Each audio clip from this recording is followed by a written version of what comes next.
Okay, so there is a play, a movement, I should say, a show that you have to see happening here at Theatre Network. It's the new Roxy Theatre, and it is Edmonton Actors Theatre, Burning Bluebeard. It is a Christmas classic, they're calling it. It has become a tradition in Chicago.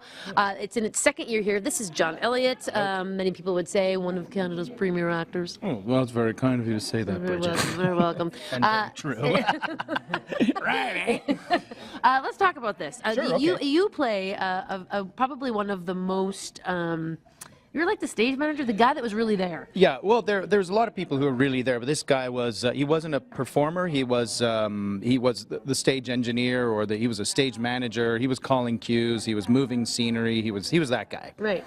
And so why do you think this story of a fire back in 1903 in Chicago, the entire theater burning down, over 600 people, why has this become a Christmas classic? It's so horrific. I think it's because, I don't really know, it happened, the play happened on December 30th, the show was running over Christmas, and it was a brand new theater, and the tragedy happened just after Christmas on December 30th, 1903. So I think that's why.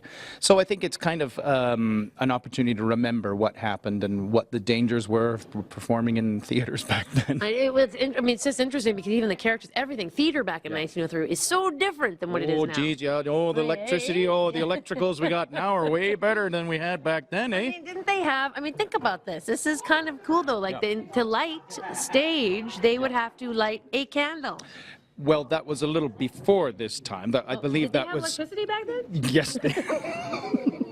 Yes. That's why I'm just lips and teeth. Listen, hi. How did the fire happen then? The fire happened because they wanted to create this special lighting effect, actually. So it very much was the electrical equipment. And sadly, the decision to light this beautiful moonlight was what happened, and the lighting equipment was kind of shoddy, I guess, at the time. And also, at the time, they were paying off all the like the fire marshals and the people like that, the inspectors. All those people got paid off so that they could open this theater and run this show.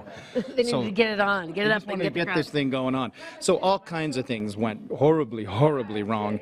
Not the least of which was, locks on the gates to stop the poor people coming downstairs to get the seats, and the lighting equipment being next to like highly flammable paints, and the wiring equipment, because it would just spark, and so it just set off the fire, and there you go. All of this entire story comes to life. Merry Christmas, doesn't it? But I'm looking right now at sort of the collective nature of this piece. I mean, it is an ensemble, to say the least. Yeah. Well, we really got together really well on this, so. It's one of those things where I look at sort of the set, and a lot of these pieces, and I guess we can talk about this a little later, but they're actually from the Roxy. From the Roxy, yeah. I don't know which, probably that piece up there with the white plywood, that is, there's bits of the set, I think there's bits of the Roxy sign somewhere around and about. But that was kind of I think that was, you should talk to Dave about this sometime.